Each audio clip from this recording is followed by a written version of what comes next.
আজকে ভীষণ মন খারাপ ছিল, কিন্তু যখন বাইরে বের হলাম, এই সুন্দর আকাশটা দেখলাম, মনটা একদম ভরে গেল।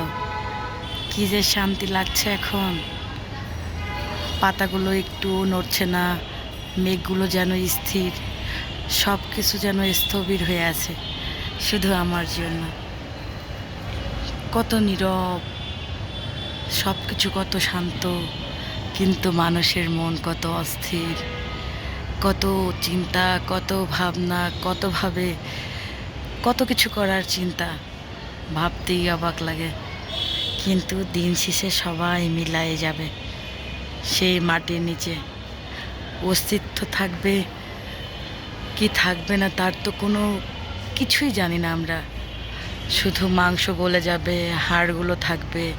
একটা সময় হয়তো হাড়গুলো একদম ফুরফুরে, একদম ফুরফুরে হয়ে যাবে। কি সুন্দর আবহাওয়া।